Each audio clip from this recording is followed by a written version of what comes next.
Hello अस्सलाम वालेकुम दोस्तों। तो कैसे हैं आप सभी लोग। उम्मीद करता हूं कि आप सब अच्छे होंगे। तो फिर से स्वागत है उम्मीद एजुकेशनल पर। तो दोस्तों आज के इस वीडियो में 20 most VVI question GK for DElEd entrance exam के लिए करवाने आ चुके हैं। ठीक है दोस्तों, ये क्वेश्चन मैंने क्वेश्चन बैंक से निकाला है। तो चलिए क्वेश्चन को देखते हैं। क्वेश्चन नंबर 1 को देखते हैं। क्वेश्चन नंबर 1 में है कि चिपको आंदोलन क्या है। चिपको आंदोलन के प्रणेता कौन है। क्या पूछ रहा है यहाँ पे कि चिपको आंदोलन के प्रणेता कौन है। ए देवकी नंदन बहुगुणा, बी सुंदरलाल बहुगुणा, और सी में है कमला बहुगुणा, और डी में है हेमवती बहुगुणा। तो चिपको आंदोलन के जो नेता थे वो कौन थे। सुंदरलाल बहुगुणा जी। कौन थे तो सुंदरलाल बहुगुणा। उनके नेतृत्व में जंगलों की अंधाधुंध अवैध रूप से जो है अंग्रेज द्वारा कटाई कर रहे थे। ठीक है, तो उनको 1973 में उत्तराखंड के चमोली जिले में चिपको आंदोलन की शुरुआत की गई थी। आंदोलन के ही दौरान ग्रामीण वासियों जो थे वो पैरों को गले में लगा लिया था। ठीक है, पैरों के गले लग गए थे जिससे वृक्षों के कटने से बचाने के लिए रोका गया। ठीक है दोस्तों, सुंदरलाल बहुगुणा को इस महान कार्य के लिए 2009 में पद्म भूषण से सम्मानित किया गया था। ठीक है दोस्तों, चलिए क्वेश्चन नंबर 2 को देखते हैं। इससे जितना भी रिलेटेड क्वेश्चन आपको बनेगा मैं आपको बताते चलूंगा, और ऐसा नहीं कि मैं क्वेश्चन को ही सिर्फ बोल रहा हूँ, चारों ऑप्शन को मैं समझाऊंगा भी। ठीक है दोस्तों, बस बने रहिए वीडियो के लास्ट तक। और ये क्वेश्चन मैंने क्वेश्चन बैंक से निकाल कर आपसे भी करवाने वाला हूँ। मोस्ट वीवीआई क्वेश्चन है डीएलएड एंट्रेंस एग्जाम अगर आप देने जा रहे हैं तो। चलिए दोस्तों 2 नंबर क्वेश्चन में देख रहे हैं। 2 नंबर क्वेश्चन में एल नीनो किस महासागर के उत्पन्न में क्या है। एल नीनो किस महासागर में उत्पन्न हुई थी। एल नीनो जो उत्पन्न होती है वो किस महासागर में उत्पन्न हुई। ठीक है, ए हिंद महासागर, बी प्रशांत महासागर, सी अल्टार्कटिक महासागर, और डी में है आर्कटिक महासागर। तो एल नीनो जो है वो एल नीनो प्रशांत महासागर में पेरू तट के निकट उष्ण समुद्री धारा के रूप में उत्पन्न होता है। ठीक है मेरे दोस्त, यह धारा दिसंबर के महीने में क्रिसमस के आसपास मतलब नजर आती है। ठीक है, तो एल नीनो किस महासागर में समझ में आ गया होगा, प्रशांत महासागर में। इसका जो है 2 का राइट आंसर बी हो जाएगा। ठीक है दोस्तों, चलिए 3 नंबर क्वेश्चन में देखते हैं। 3 नंबर क्वेश्चन में है कि ग्लेशियर क्या है। ग्लेशियर के पिघलने और डेल्टा क्षेत्र में बाढ़ आने का क्या कारण है। ए वायु प्रदूषण, बी जल प्रदूषण, सी ध्वनि प्रदूषण, और डी में है कोई नहीं। तो ग्लेशियर जो है ना, ग्लेशियर एल नीनो ये वायु प्रदूषण बढ़ने से होता है। ठीक है, वायु प्रदूषण बढ़ने के वातावरण से तापमान में धीरे धीरे बढ़ जाता है। उसका जो है वायु प्रदूषण की वजह से तापमान धीरे धीरे बढ़ जाता है। ठीक है, जिसका प्रतिकूल प्रभाव ग्लेशियर पर पड़ता है और ग्लेशियर के पिघलने की दर बढ़ जाती है। ठीक है, जो पर्यावरण के लिए अत्यधिक घातक होता है। ये डेल्टा क्षेत्र एवं मैदानी भागों में बाढ़ के लिए जो है काफी जिम्मेदार होता है। ठीक है मेरे दोस्त, डेल्टा क्षेत्र और बाढ़ लाने के लिए जो है काफी इसका योगदान रहता है। चलिए 4 नंबर क्वेश्चन में देखते हैं। 4 नंबर क्वेश्चन में है कि भारत में खाद्यान्न उत्पादन की खरीद, वितरण और भंडार के लिए कौन सी एजेंसी जिम्मेदार है। खाद्यान्न उत्पादन जो खरीद, वितरण का भंडारण के लिए है उनसे कौन सी एजेंसी जिम्मेदार है। ए में है कृषि मंत्रालय, बी में है भारतीय खाद्यान्न निगम, और सी में है नेफेड, और डी में है ड्राईफेड। क्या है डी में ड्राईफेड। तो भारत में जो खाद्यान्न उत्पादन की खरीद, वितरण और भंडारण के लिए भारतीय खाद्यान्न निगम जो है इसको इंग्लिश में कहता है एफसीआई। क्या कहता है, एफसीआई नामक एजेंसी जिम्मेदार है। ठीक है मेरे दोस्त, इसकी स्थापना जो 1965 ईस्वी में की गई थी। ठीक है, भारतीय खाद्य निगम का जो स्थापना 1965 ईस्वी में की गई थी। इसका मुख्यालय नई दिल्ली में स्थित है। कहाँ है मेरे दोस्त, नई दिल्ली में इसका मुख्यालय स्थित है। ठीक है, चलिए आप 5 नंबर क्वेश्चन में देखते हैं। 5 नंबर क्वेश्चन में है कि लौह अयस्क को गलाने में प्रयुक्त धातु कर्म कोयला है। कौन कोयला है जो लौह अयस्क को गलाने में प्रयुक्त मात्रा में काम करता है। ठीक है, ए एंथ्रासाइट, बी में है बिटुमिनस, सी में है लिग्नाइट, और डी में है पीट। क्या है डी में पीट। तो 5 का जो है राइट आंसर हो जाएगा बिटुमिनस। क्या हो जाएगा मेरे दोस्त, बिटुमिनस धातु कर्म कोयला है जो अयस्क को गलाने में, लौह अयस्क को गलाने में प्रयुक्त होता है। ठीक है मेरे दोस्त, इसको अच्छा से आप लोग ध्यान दीजिएगा। लौह अयस्क को गलाने हेतु बिटुमिनस कोयला का ज्यादा प्रयोग होता है। एंथ्रासाइट कोयला जो है वह सबसे उच्च कार्बन प्रतिशत वाला कोयला होता है। ठीक है, यह सबसे उच्च कोटि का कोयला होता है। कौन, एंथ्रासाइट। ठीक है मेरे दोस्त, एंथ्रासाइट सबसे उच्च कोयला का प्रकार है। चलिए इसमें आप 6 नंबर क्वेश्चन को देखते हैं। 6 नंबर क्वेश्चन में है कि उत्तम क्या है, उत्तम आशा अंतरिक्ष की खोज किसने की।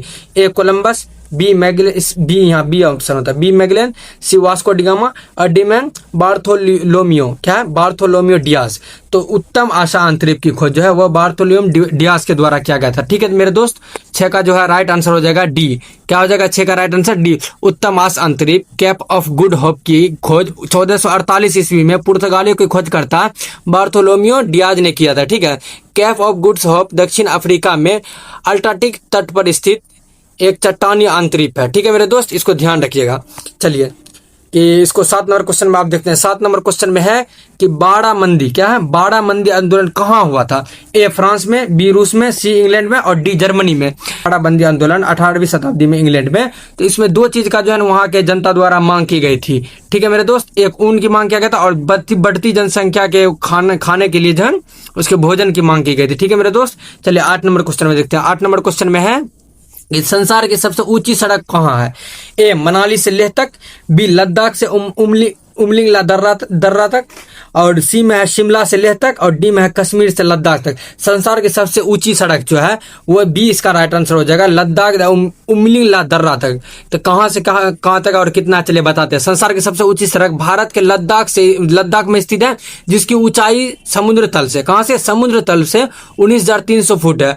उमालिंगला दर्रा पूर्वी लद्दाख में स्थित है। ठीक है मेरे दोस्त, पूर्वी लद्दाख में स्थित है से होकर गुजरने वाली सड़क है जिसकी लंबाई 52 किलोमीटर है। यह सड़क तारकोल से बनाई गई है। इस सड़क का निर्माण 2017 ईस्वी में किया गया था। ठीक है मेरे दोस्त, ध्यान रखिएगा, कब, 2017 ईस्वी में। चलिए अब 9 नंबर क्वेश्चन को देखते हैं। कितना नंबर में? 9 नंबर में। 9 नंबर में कोयला किस प्रकार का संसाधन है? ए नवीकरणीय, बी अनवीकरणीय, सी जैव और डी में अजैव। तो कोयला जो है वो नवीकरणीय संसाधन है। कौन होगा? कोयला वो नवीकरणीय संसाधन है जो एक बार समाप्त हो जाने के बाद पुनः जल्दी उसका जो है ना मतलब उत्पन्न उसको नहीं किया कर सकते, फिर उसको नहीं बना सकते, क्योंकि कोयला जानते हैं हजारों लाखों वर्ष नीचे दबे हुए जो है मलबा के तले उसका कोयला का विकास हुआ। ठीक है मेरे दोस्त, क्योंकि वो नवीकरणीय है, फिर उसको बनने के लिए हजारों लाखों वर्ष मतलब उसके पेड़ पौधा मतलब उसको जमीन में दफना को उसको रखना पड़ेगा, फिर उससे कोयला बनेगा। पेट्रोल भी उसी तरह से बनता है। ये सब कहा जाएगा ये वो सब वो नवीकरणीय संसाधन है। और नवीकरणीय संसाधन हो गया जैसे जल हो गया, ये सब वो ये नवीकरणीय संसाधन है। ठीक है मेरे दोस्त, जिसको पुनः उपयोग में लाया जा सकता है और पुनः उसका जो है ना मतलब पुनः बनाया भी जा सकता है। ठीक है मेरे दोस्त, चलिए 10 नंबर क्वेश्चन में देखते हैं। 10 नंबर क्वेश्चन में है कि समवर्ती सूची का प्रावधान किस देश से लिया गया है? क्या है? समवर्ती सूची का प्रावधान किस देश से लिया गया है? तो A Africa, B Australia, C Peru और डी में है कनाडा। तो समवर्ती सूची का जो है वो प्रावधान ऑस्ट्रेलिया से लिया गया। कहाँ से? ऑस्ट्रेलिया से लिया गया है। ठीक है, समवर्ती सूची के संविधान की 7वीं अनुसूची में रखा गया। ठीक है मेरे दोस्त, याद रखिएगा। चलिए आई होप ये वीडियो आपको काफी अच्छा लग रहा होगा। अगर अच्छा लग रहा है तो वीडियो को लाइक कर दीजिए, एंड नए हैं तो चैनल को सब्सक्राइब कर लीजिए। चलिए 11 नंबर क्वेश्चन में देखते हैं। 11 नंबर क्वेश्चन में है कि भारतीय संविधान में कितनी अनुच्छेद है? क्या पूछ रहा है? भारतीय संविधान में कितने अनुच्छेद है? ए 390, बी 395, सी में है 450 और डी में है 495। तो 11 का जो है राइट आंसर हो जाएगा 395। भारतीय संविधान में कितना अनुच्छेद है? 395। ये जब संविधान बनाया गया तो उसी समय का पूछ रहा है, तो 395 अब जो है ना अनुच्छेद बढ़ा दिया गया। ठीक है मेरे दोस्त, तो उससे आपको कोई नहीं है, बस आप ऑप्शन के हिसाब से इसका आंसर जो है सही कीजिएगा। भारतीय संविधान में 395 अनुच्छेद है, 12 अनुसूचियां और तथा 22 भाग है। ठीक है मेरे दोस्त, याद रखिएगा। चलिए 12 नंबर क्वेश्चन में देखते हैं। 12 नंबर क्वेश्चन में है कि सर्वोच्च न्यायालय में न्यायाधीशों की स्वीकृति की कुल संख्या कितनी है? सर्वोच्च न्यायालय जो है यानी कि सुप्रीम कोर्ट, कौन? सुप्रीम कोर्ट जो है उसमें न्यायाधीशों की कुल स्वीकृति संख्या कितनी है? ए 30, बी 32, सी 34 और डी में है 31। तो उसमें जो टोटल है जस्टिस ऑफ इंडिया जो है वो टोटल कितना होगा? Chief of justice of India 34 है टोटल। कितना हो जाएगा?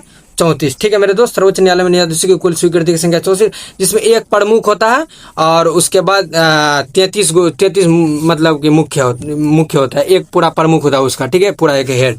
चलिए 13 नंबर क्वेश्चन को देखते हैं। 13 नंबर क्वेश्चन में है कि इनमें से क्या है, इनमें से कौन सी स्वतंत्रता भारतीय नागरिकों को नहीं है? कौन सी स्वतंत्रता ऐसा है जो भारतीय नागरिकों के लिए नहीं है?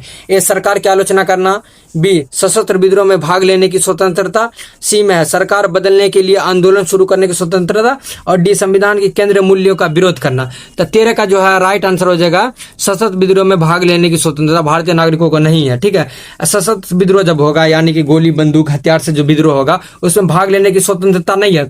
आप सरकार की आलोचना कर सकते हैं, सरकार बदलने के लिए आंदोलन शुरू कर सकते हैं, संविधान के केंद्रीय मूल्यों का विरोध आप कर सकते हैं, ठीक है मेरे दोस्त, लेकिन सशस्त्र विद्रोह में भाग लेने की स्वतंत्रता आपको नहीं। आप कोई भी विद्रोह कर रहे हैं तो शांतिपूर्ण विद्रोह कीजिए, ठीक है, और उसमें आप मतलब कि शस्त्र का प्रयोग नहीं कर सकते हैं, इसलिए इसका अधिकार नहीं दिया गया है। चलिए 14 नंबर क्वेश्चन में देखिए। 14 नंबर क्वेश्चन में निर्वाचन में क्या, निर्वाचन में राजनीतिक दलों के लिए आचार संहिता का निर्माण और उसकी घोषणा कौन करता है? जब मतलब कि चुनाव होता है मतलब कि देश में या स्टेट या राज्य में, तो उस दलों के लिए आचार संहिता का निर्माण और उसकी घोषणा कौन करता है? तो आचार संहिता लागू होता है ना, तो उसी को पूछ रहा है कि मतलब उसका घोषणा कौन करता है। पहले हम आचार संहिता को जान लेते हैं। देश में स्वतंत्र और निष्पक्ष चुनाव कराने के लिए निर्वाचन आयोग द्वारा बनाए गए कुछ नियमों को आचार संहिता कहते हैं, ठीक है मेरे दोस्त, जो चुनाव की तारीख की घोषणा के साथ ही लागू होता है और वोटों की गिनती होने तक जारी रहता है आचार संहिता। वो ए सांसद, बी मंत्रिमंडल, सी निर्वाचन आयोग, डी राष्ट्रपति। तो इसका जो है 14 का जो है राइट आंसर हो जाएगा, निर्वाचन आयोग द्वारा जो है आचार संहिता बनाया जाता है और इसका घोषणा किया जाता है, ठीक है मेरे दोस्त। चलिए 15 नंबर क्वेश्चन में देखते हैं। और देखिए अभी बिहार में आचार संहिता लागू होने वाला है क्योंकि यहाँ पे अभी विधानसभा का चुनाव होने वाला है, ठीक है मेरे दोस्त। चलिए 15 नंबर क्वेश्चन में देखते हैं। 15 नंबर क्वेश्चन में किस आधार पर, क्या है, किस आधार पर लोकतंत्र की सर्वोच्चतम शासन कहते हैं? किस आधार पर लोकतंत्र को सर्वोत्तम शासन कहते हैं? ए निर्णय में देर, बी राष्ट्र भावना का अभाव, सी राजनीतिक चेतना का अभाव, डी में है जनमत पर आधारित। क्या है? जनमत पर आधारित। तो 15 नंबर का जो है राइट आंसर हो जाएगा मेरे दोस्त, वो हो जाएगा आपका राइट आंसर जनमत पर आधारित। क्या हो जाएगा? जनमत पर आधारित लोकतंत्र के सर्वोत्तम शासन कहते हैं, ठीक है मेरे दोस्त। लोकतंत्र के सर्वोत्तम शासन कहते हैं लोकतंत्र के शासन प्रणाली के अंतर्गत जनता अपनी स्वच्छता से निर्वाचन में किसी भी उम्मीदवार को मत देकर अपनी प्रतिबिंब चुन सकती है, ठीक है मेरे दोस्त। इसी वजह से जनमत पर आधारित लोकतंत्र का सर्वोत्तम शासन कहा जाता है। चलिए 16 नंबर क्वेश्चन को आप देखते हैं। 16 नंबर क्वेश्चन में है, अगर यहाँ तक आ गए हैं तो वीडियो आपको अच्छा लग रहा है तो एक वीडियो को लाइक कर दीजिए, नए हैं तो चैनल को सब्सक्राइब कर लीजिए। इसी तरह का मैं वीडियो लाता हूँ और आपको बहुत सारा मैं VBI क्वेश्चन करवा चुका हूँ, साइंस का, सोशल साइंस का और उर्दू का भी करवा रहा हूँ, ठीक है दोस्तों। आप लोग चैनल में विजिट करके आप उसको वीडियो को देख सकते हैं और अच्छा से एग्जाम आप लोग दीजिए और एग्जाम को क्वालिफाई कीजिए और गवर्नमेंट कॉलेज में एडमिशन लीजिए, ठीक है। चलिए 16 नंबर क्वेश्चन में देखते हैं। 16 नंबर क्वेश्चन में है कि लोकतंत्र के विकास के तीसरे चरण में किस विचार को मान्यता मिली है? ए नागरिक अधिकार, बी वयस्क मताधिकार, सी में उत्तरादायित्व और डी में है राजनीतिक समानता के साथ आर्थिक। तो लोकतंत्र के विकास के तीसरे चरण में किस विचार को मान्यता मिली है? तो 16 का जो है राइट आंसर हो जाएगा राजनीतिक समानता के साथ आर्थिक विचार को जो है मान्यता मिली है, ठीक है मेरे दोस्त। मान्यता मिली। लोकतंत्र के विकास के साथ ही लोकतंत्र की सरकारों द्वारा जनता की समस्या को दूर करने के लिए लोक कल्याणकारी नीति बनाई जिससे लोगों की आर्थिक दशा को सुधारी जा सकती है, ठीक है, इसी वजह से। चलिए 17 नंबर क्वेश्चन में देखते हैं। 17 नंबर क्वेश्चन में है कि गंगा नदी कहाँ नहीं बहती है? क्या पूछ रहा है? कि गंगा नदी कहाँ नहीं बहती है पूछ रहा है यहाँ पे, ठीक है मेरे दोस्त, ध्यान से क्वेश्चन को पढ़िए। गंगा नदी कहाँ नहीं बहती? ए पश्चिम बंगाल, बी उत्तर प्रदेश, सी बिहार और डी उड़ीसा। क्या है? डी उड़ीसा। तो मेरे दोस्त गंगा नदी उड़ीसा में नहीं बहती है। कहाँ नहीं बहती है? उड़ीसा में नहीं बहती है। गंगा का उद्गम गंगोत्री के पास गौमुख हिमानी समुद्र तल से 3900 कितना होगा मेरे दोस्त? 3900 मीटर से भी अधिक ऊंचाई तथा बंगाल की खाड़ी में मिलती है। गंगा भागीदारी एवं अलकनंदा नदी की सम्मिलित नाम है, ठीक है मेरे दोस्त। ये गंगा नदी के बारे में पढ़ना है, इस पे एक स्पेशल आप वीडियो देख लीजिए कि गंगा नदी का प्रमुख कहाँ से निकलती है, कहाँ से नहीं निकलती है, ठीक है, जलप्रपात कौन कौन सा है, इस सब पे एक प्रमुख वीडियो आपको मिल जाएगा, आप उसको सर्च करके आप देख सकते हैं। इससे आपको एक क्वेश्चन पूछता ही है नदी से, ठीक है। चलिए 18 नंबर क्वेश्चन में है कि सोना सर्वाधिक किस राज्य में मिलता है? सोना सर्वाधिक किस राज्य में मिलता है? भारत में पूछ रहा सोना सबसे ज्यादा कहाँ, कौन राज्य में है? ए कर्नाटक, बी पश्चिम बंगाल, सी बिहार, डी पंजाब। तो सोना का सर्वाधिक उत्पादन जो है वो कर्नाटक में किया जाता है। कर्नाटक के कलोर क्षेत्र में सोने के खान के लिए भारत में विख्यात है, ठीक है मेरे दोस्त। कहाँ? कर्नाटक में, कर्नाटक कोस कलोर क्षेत्र, ठीक है। चलिए कर्नाटक तो राज्य हो गया और क्षेत्र कौन सा हो जाएगा? कलोर, ठीक है। इसमें 20 क्वेश्चन है और एक क्वेश्चन एक नंबर क्वेश्चन आप उसका जवाब जो है आंसर उसका जो है आप लोग कमेंट बॉक्स में दीजिएगा, वो आपके लिए होमवर्क में रहेगा, ठीक है मेरे दोस्त। गांधी जी ने किस आंदोलन का नेतृत्व किया था? देखिए कितना क्वेश्चन आसान पूछ रहा है। गांधी जी ने किस आंदोलन का नेतृत्व किया था? चंपारण सत्याग्रह, असहयोग आंदोलन, सी में है भारत छोड़ो आंदोलन, डी में है इनमें सभी। तो गांधी जी ने है चंपारण सत्याग्रह भी 1917 ईस्वी में किया था, असहयोग आंदोलन भी 1920 ईस्वी में किया था, भारत छोड़ो आंदोलन भी 1942 ईस्वी में किया था। तो इसमें सभी हो जाएगा। इस सभी के नेता चंपारण सत्याग्रह, असहयोग आंदोलन, भारत छोड़ो आंदोलन, इस सभी का नेता कौन थे? महात्मा गांधी जी थे, बापू जी थे। ठीक है मेरे दोस्त, इस क्वेश्चन को ध्यान में रखिएगा और इसका सही आंसर क्या हो जाएगा? इनमें से सभी। देखिए चंपारण सत्याग्रह बिहार के नीलहा ठेकेदार द्वारा किसानों पर किए जा रहे अत्याचार के लिए बनाया गया था, ठीक है, शोषण के खिलाफ किया गया था। जबकि असहयोग आंदोलन और भारत छोड़ो आंदोलन के विरुद्ध राष्ट्रीय आंदोलन था। इन सभी आंदोलन का नेतृत्व गांधी जी द्वारा किए गए थे।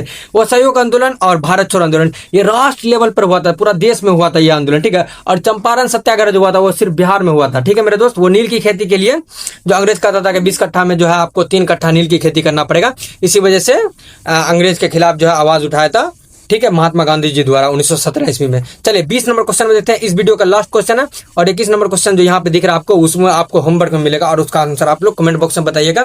देखिए बाल गंगाधर तिलक का जन्म कहाँ हुआ था? ए उत्तर प्रदेश, बी महाराष्ट्र, सी गुजरात और डी में है तमिलनाडु। देखिए बाल गंगाधर तिलक का जन्म पूछ रहा है कि किस स्टेट में हुआ था, तो इस स्टेट तो महाराष्ट्र हो जाएगा। कहाँ हो जाएगा? महाराष्ट्र। ये कौन सा जिला में अगर पूछता तो रत्नागिरी जिले महाराष्ट्र में हुआ था। कब हुआ था? 22 जुलाई 1856 ईस्वी में हुआ था, ठीक है मेरे दोस्त। बाल गंगाधर तिलक के जो है जन्म कहाँ हुआ था? महाराष्ट्र के रत्नागिरी जिले में हुआ था 23 जुलाई 1856 ईस्वी में, ठीक है। और ये जो है बाल गंगाधर तिलक जो थे वो प्रथम राष्ट्रवादी नेता कहा जाता है भारत का, ठीक है मेरे दोस्त, याद रखिएगा। देखिए जितना भी उससे रिलेटेड क्वेश्चन बन रहा था आपको हम सारी बातें बता चुके हैं, जिससे आपको कोई भी एग्जाम में कोई सा भी बात याद आ जाएगा तो आप उसका आंसर सही कर दीजिएगा। वहाँ महाराष्ट्र की जगह आपको रत्नागिरी दे देगा, रत्नागिरी आंसर मार दीजिएगा। कब पूछेगा? 1856, ठीक है मेरे दोस्त। चलिए 21 नंबर क्वेश्चन आप लोग इसका जो है आंसर जो है कहाँ बताइएगा? कमेंट बॉक्स में बताइएगा, ठीक है मेरे दोस्त। चलिए भारत का राष्ट्रगान जन गण मन किसने लिखा था? ए बंकिम चंद्र चटर्जी, बी सरोजिनी नायडू और सी में है प्रेमचंद और डी में है रविंद्रनाथ टैगोर। ठीक है, भारतीय राष्ट्रगान जन गण मन किसने लिखा था? इसका तो आंसर आप कमेंट बॉक्स में बताइएगा। थोड़ा इसके बारे में हम आपको बता देते हैं कि भारत के राष्ट्रीय गान जन गण मन, वो जो भारत का राष्ट्रीय गीत गान है, यानी कि जनगण मन जो भारत का राष्ट्रीय गान है, ठीक है। और वंदे मातरम 27 दिसंबर 1911 को कोलकाता में भारतीय राष्ट्रीय कांग्रेस की एक सभा में इसे पहली बार गाया गया था। और जो है वंदे मातरम यह राष्ट्रीय गीत है, ठीक है मेरे दोस्त। भारत सरकार द्वारा 24 जनवरी 1950 को राष्ट्रगान के रूप में अंगीकृत किया गया। देखिए जनगण मन को जो है 24 जनवरी 1950 को राष्ट्रगान के रूप में अंगीकृत किया गया। इसके गायन की अवधि कितना है? तो 52 सेकेंड इसको गाने में लगता है राष्ट्रगान को, आप लोग को पता ही होगा, ठीक है दोस्त। आई होप ये वीडियो आपको काफी पसंद आया होगा और यहाँ तक आप लोग वीडियो देखे हैं तो काफी आपको ये हेल्पफुल लगा होगा ये वीडियो। और आपको किस सब्जेक्ट का वीडियो चाहिए और मैं हर सब्जेक्ट का वीडियो अपने चैनल पर डाल दूँ, आप अपने मेरे चैनल को आप विजिट करके आप देख लीजिए, ठीक है दोस्तों। आई होप ये वीडियो काफी अच्छा लगा होगा। और किस टॉपिक पर आपको वीडियो चाहिए कमेंट बॉक्स में बता दीजिए। तो वीडियो को लाइक कर दिया, नए हैं तो चैनल को सब्सक्राइब कर दिए। मिलते हैं फिर नेक्स्ट वीडियो में, तब तक के लिए जय हिंद, जय भारत। मस्त रहिए, स्वस्थ रहिए, पढ़िए लिखिए, ठीक है।